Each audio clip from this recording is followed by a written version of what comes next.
नमस्कार, the Naveen Purohit show में आपका स्वागत है। मैं हूं आपके साथ नवीन पुरोहित और आज हमारे साथ स्टूडियो में चर्चा करने के लिए मौजूद हैं यश घनघोरिया जी, जो मध्य प्रदेश यूथ कांग्रेस के प्रदेश अध्यक्ष हैं।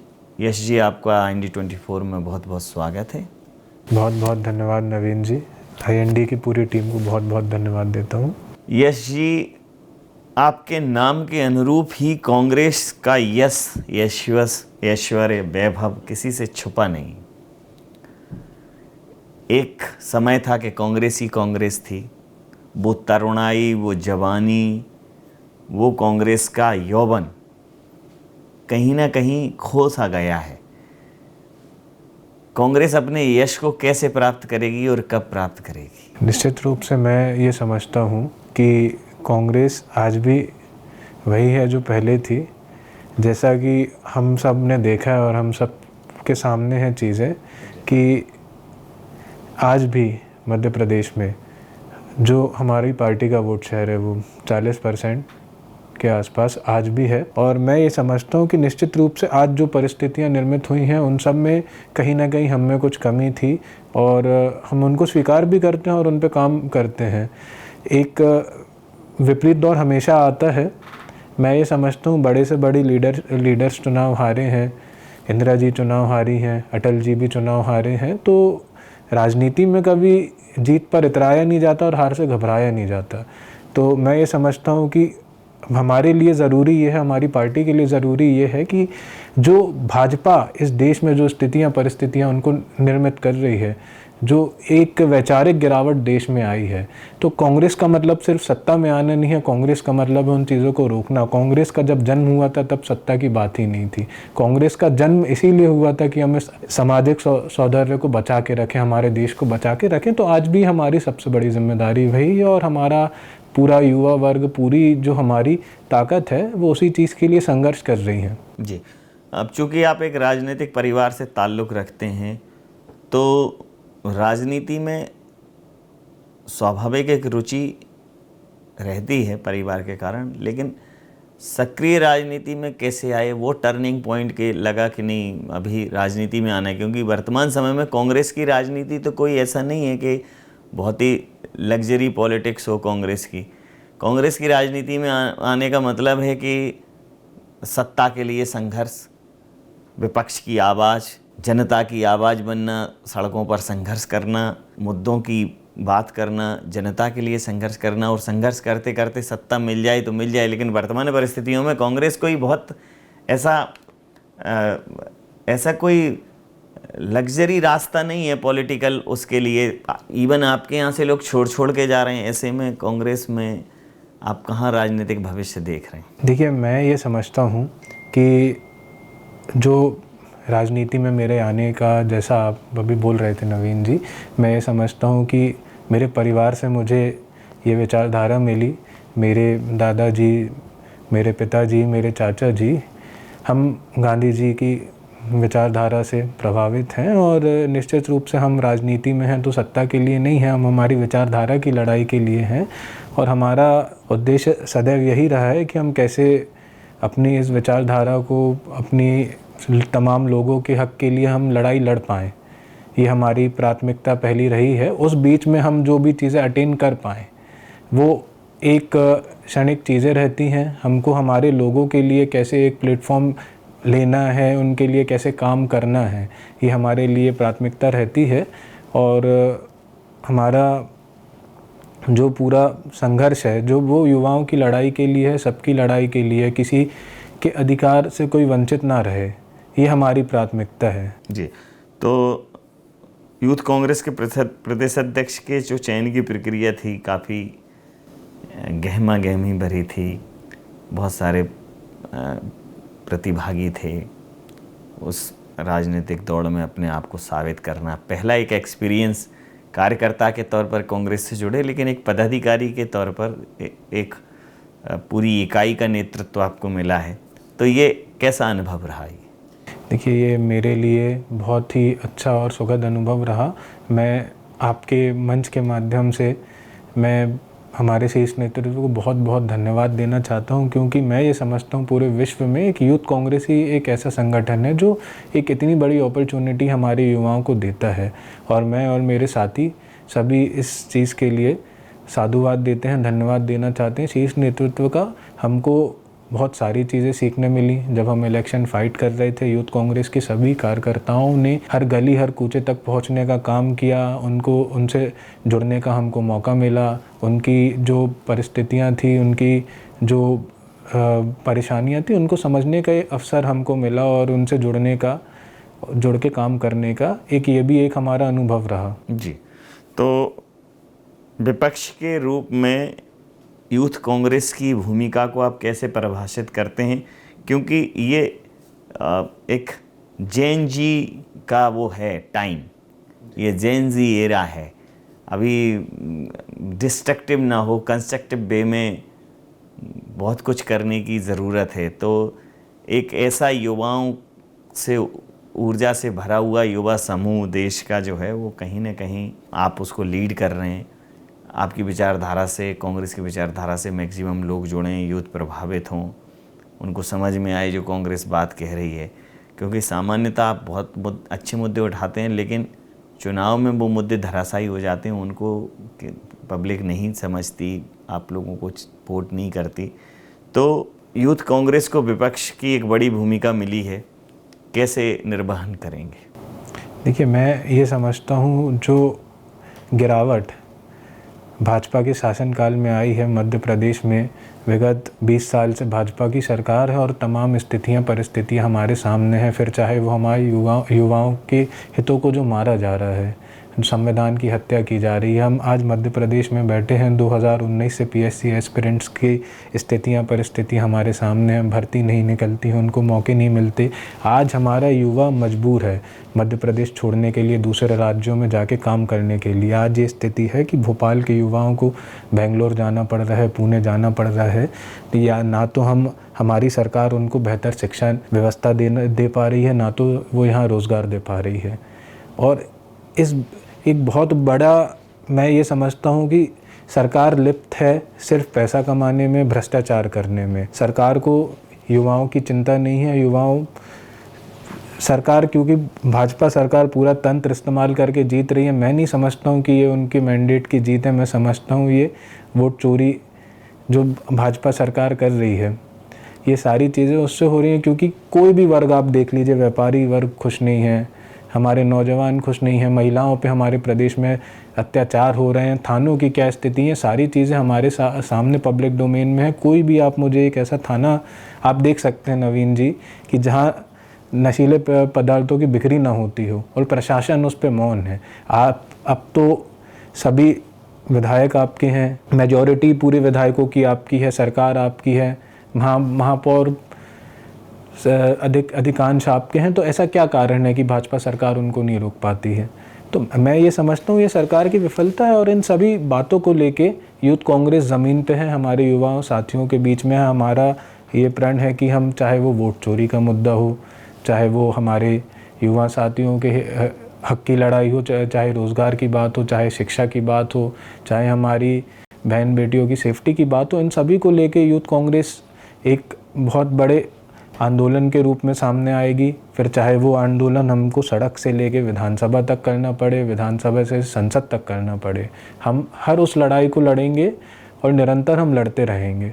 जी, जैसा आपने कहा कि वोट चोरी, SIR, एक उस पर चुनाव आयोग एक पुनरीक्षण संशोधन लेकर आया है, स्पेशल इंटेंसिव रिवीजन लेकर आया है। लेकिन वोट चोरी आपने मुद्दा बनाया तो SIR आ गया। राहुल गांधी जी ने बहुत मेहनत की कि वोट चोरी हो रही है और तमाम सवाल उठाए। आप इस मुद्दे को लेकर क्या इत्तेफाक रखते हैं, क्या राय रखते हैं? देखिए, मैं ये समझता हूँ कि भाजपा जब तक तंत्र को मैनिपुलेट करना बंद नहीं करेगी, भाजपा जो सबसे बड़ा मौलिक अधिकार संविधान हमको देता है।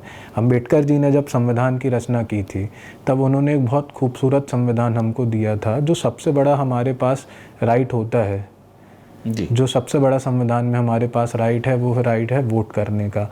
और भाजपा उसको हताहत करने का काम कर रही है, उसको ख़त्म करने का काम कर रही है। अब आप ऑन पेपर कोई भी बात कर लीजिए, उसकी गुणवत्ता क्या है, भाजपा उन सारी चीज़ों में मैनिपुलेशन कितना कर रही है, ये सारी चीज़ें धरातल पे हैं, सबके सामने हैं। आप देख सकते हैं ब्राज़ील की एक मॉडल 22 वोट डाल देती हैं। हर विधानसभा में, हर लोकसभा में आप देख सकते हैं कितने वोटर्स ऐसे हैं जो वहाँ नहीं रहते हैं, कितने वोटर हर प्रत्येक बूथ में 100 वोट 150 वोट की, ये सारी चीज़ें अब सामने आ रही हैं। भाजपा इनसे भागना चाह रही है, पर ये सारी चीज़ें सामने हैं, सारी चीज़ें पब्लिक डोमेन में हैं। जी जी। अब यूथ कांग्रेस का जो संगठन है वो ज़मीनी स्तर पर सक्रिय रहे, उसके लिए आप ऐसा कोई मॉडल जो आपने, या कोई कार्य योजना जिससे पूरा जो आपका यूथ का एक संगठन है वो इसमें एकदम जान आ जाए, वो दिखे कि पूरे मध्य प्रदेश में बहुत प्रभावी ढंग से काम कर रहा है। हालांकि हाल में ही आपकी नियुक्ति हुई है, लेकिन दिमाग में एक थॉट रहा होगा कि आके ये ज़रूर करना है मध्य प्रदेश में। देखिए, मैं ये समझता हूँ कि जो हमारा संगठन है, जो हमारी पार्टी है, हमारे लिए ज़रूरी सर्वप्रथम देश है। जो वैचारिक गिरावट है और जो अराजक वातावरण भाजपा सरकार बना के रखी, हमारी सबसे पहली जिम्मेदारी है कि हम हर गली कूचे तक पहुँचें, हम सबके अधिकारों के लिए लड़ाई लड़ें। फिर चाहे वो वोट चोरी का मुद्दा हो, सबसे पहले हमें ये सुनिश्चित करना है कि कोई भी मतदाता ऐसा ना रहे जो अपने मतदान के अधिकार से वंचित रहे। तो उसके लिए प्रत्येक बूथ में हमारी पूरी टीम काम करेंगी, BLO से समन्वय बना के पूरी ट्रांसपेरेंसी के साथ में ये सुनिश्चित करेंगे कि कोई भी मतदाता ऐसा ना रह जाए जो वोट ना डाल पाए, जिसका वोट डालने से कोई वंचित ना रह जाए। तो पहली हमारी प्राथमिकता कि प्रत्येक बूथ में हम जाके ये सुनिश्चित कर पाएँ कि सभी का वोट का अधिकार सुरक्षित रहे। फिर तमाम मुद्दे हैं, सारी चीज़ें हैं जो सभी के सामने हैं, चाहे वो हमारे रोज़गार की बात हो, चाहे वो, क्योंकि जब तक हम इस सरकार को नहीं उखाड़ फेंक देते हैं तब तक सरकार संस्थाओं को मैनिपुलेट करना बंद नहीं करेगी। बीजेपी, हम जब बात करते हैं वोट चोरी की, बीजेपी पूरे तंत्र का इस्तेमाल करती है। वोट चोरी एक अकेला मुद्दा नहीं है। जी, जैसा आपने कहा कि पूरे तंत्र को हाईजैक कर लिया है।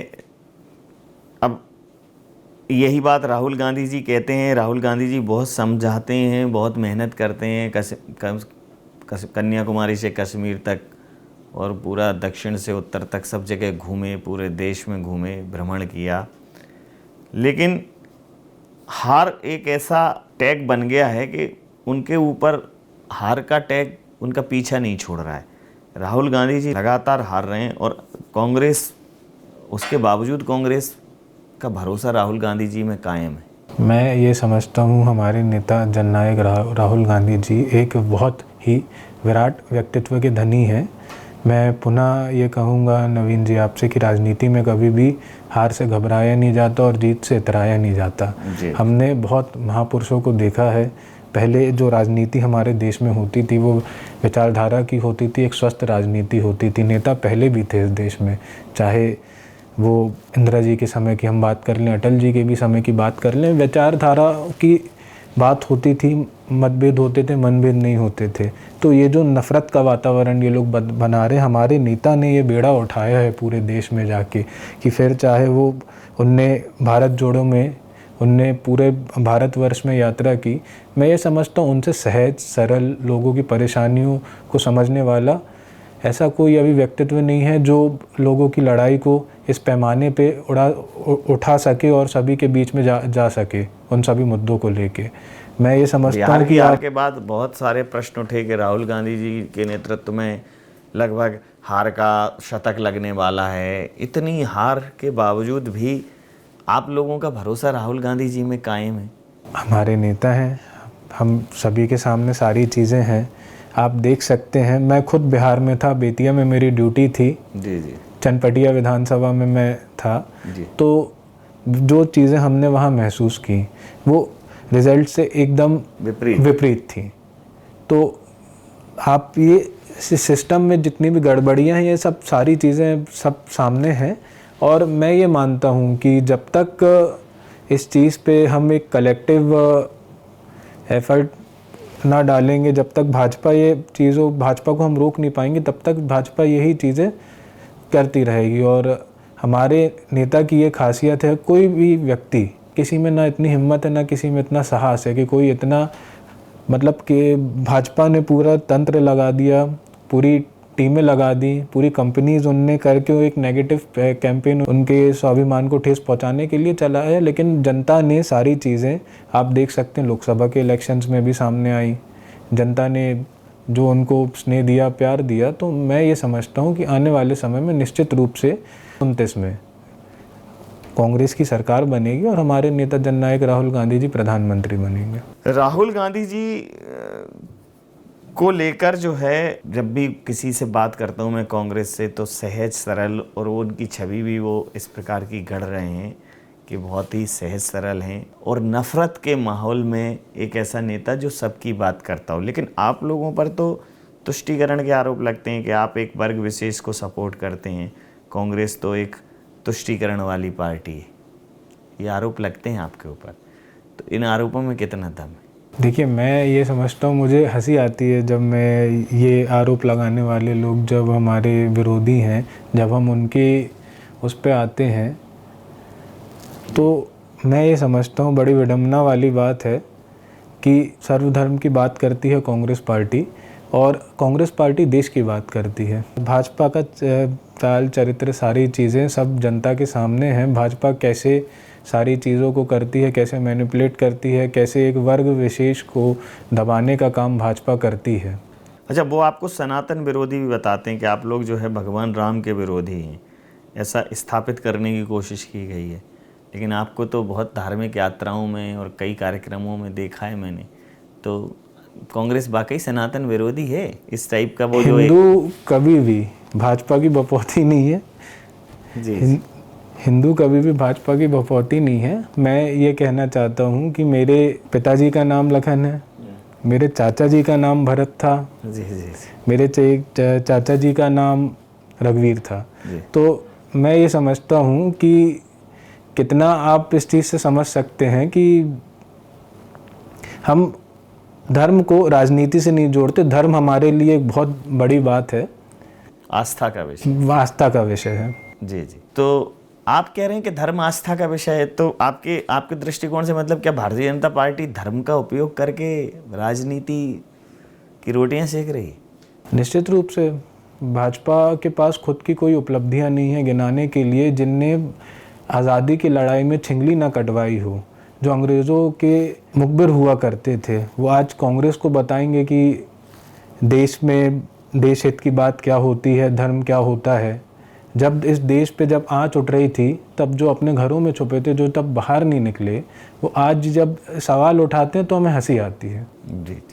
अगर मैं मध्य प्रदेश की बात करूं तो अभी मध्य प्रदेश में युवा ऊर्जावान प्रदेश अध्यक्ष, नेता प्रतिपक्ष दोनों युवा हैं, जीतू पटवारी जी, उमंग सिंगार जी। लेकिन यहाँ भी ये वातावरण निर्मित करती है भारतीय जनता पार्टी के दोनों के बीच में खींचतान है, और कांग्रेस में अभी भी दो फाड़ है, और कांग्रेस में तो कलह मना रहता है। आप इस बात से अंदाज़ा लगा लीजिए कि जब भाजपा एक तरफ ये कहती है कि कांग्रेस कमज़ोर है, और भाजपा के पास जब 160 सीटें हैं मध्य प्रदेश में, तब भाजपा को ये सारी चीज़ें करनी पड़ रही हूँ। भाजपा अपने घर का देखे।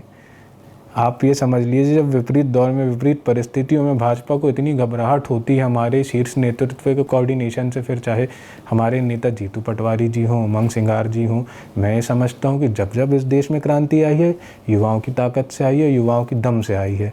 तो जो काबिलियत, जो उनका विज़न है, हमारे पीसीसी चीफ का जीतू पटवारी जी का, हमारे सीएलपी उमंग सिंगार जी का, मैं ये समझता हूँ कि हम 2028 में उनकी मार्गदर्शन में हम कांग्रेस की सरकार बनाएंगे।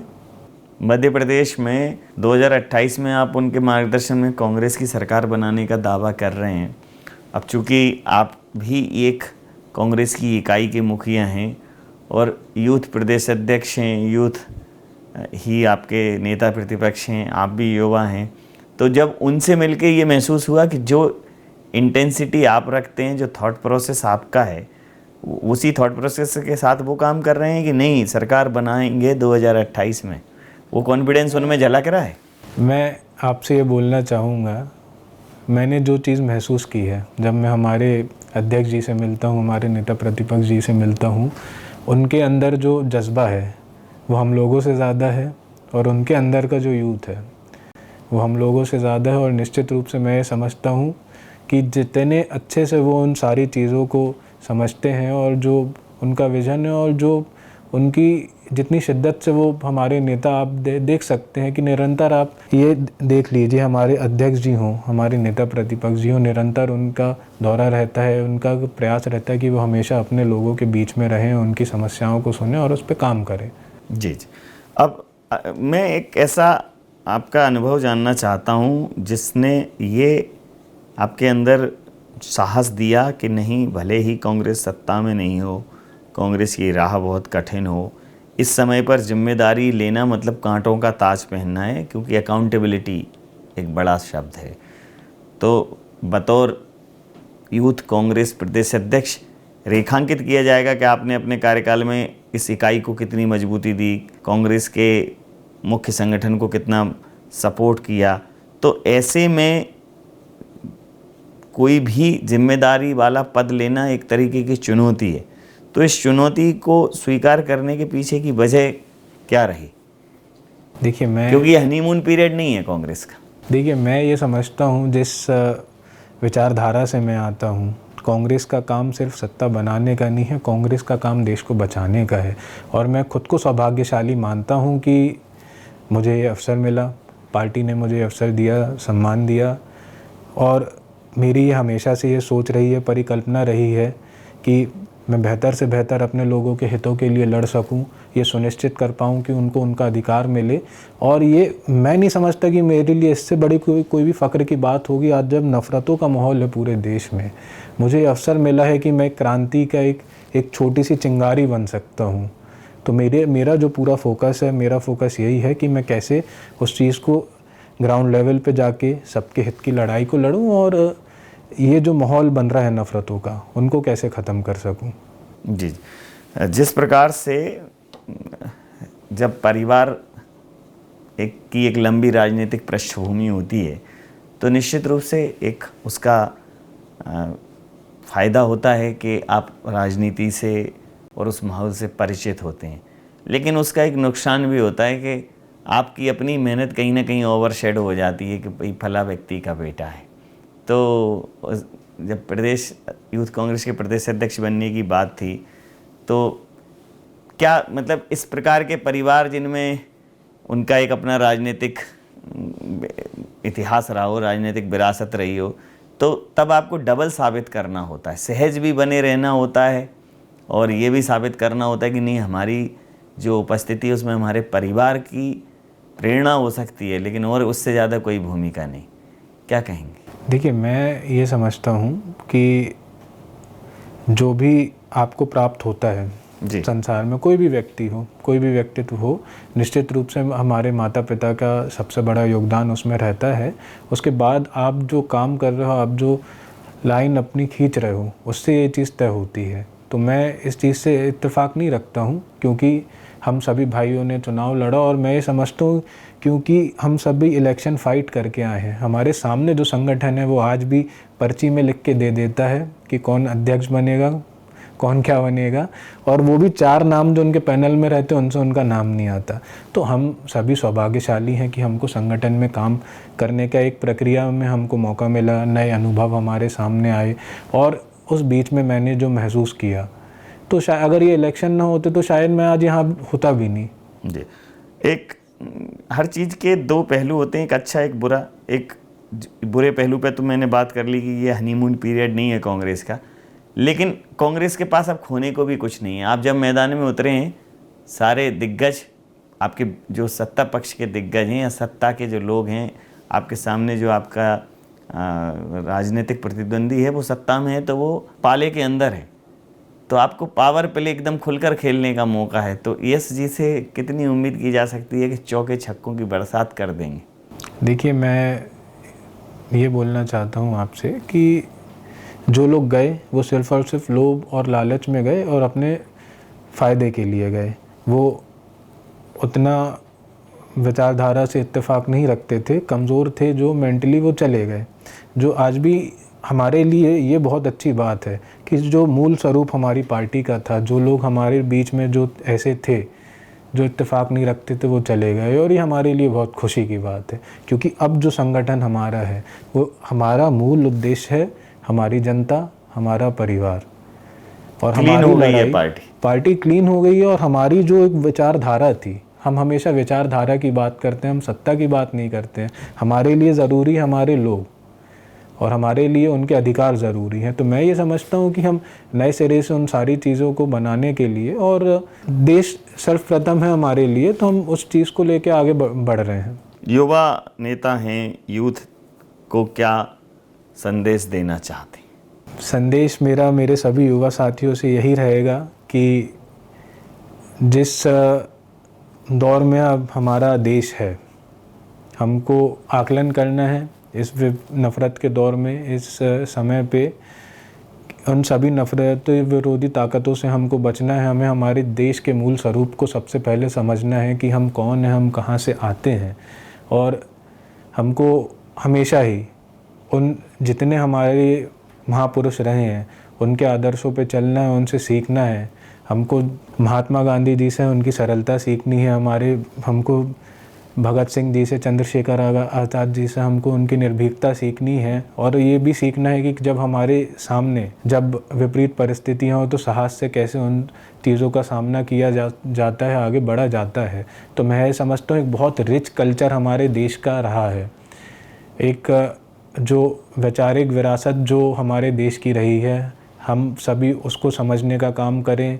पूरी सभी चीज़ों का समावेश आपको उसमें मिल जाएगा। और निश्चित रूप से उन सब चीज़ों का जब आप एक आकलन कर लेंगे, जब आप उनका अध्ययन कर लेंगे, तब निश्चित रूप से आप एक बहुत ही अच्छे युवा के रूप में आप समाज में अपनी पहचान को बना पाएंगे। जी, तो अगर मैं यस जी की क्लोजिंग की बात करूं, या उनका जो क्लोजिंग स्टेटमेंट था उसको इन शब्दों में बयां करूं कि तपती हुई ज़मीं है, जलदार बांटना है, नफ़रत का दौर है ये, हमें प्यार बांटना है। और राजनीति की बगिया आज भले ही मुरझाई हुई हो, लेकिन इसी बगिया में कांग्रेस की बहार बांटना है।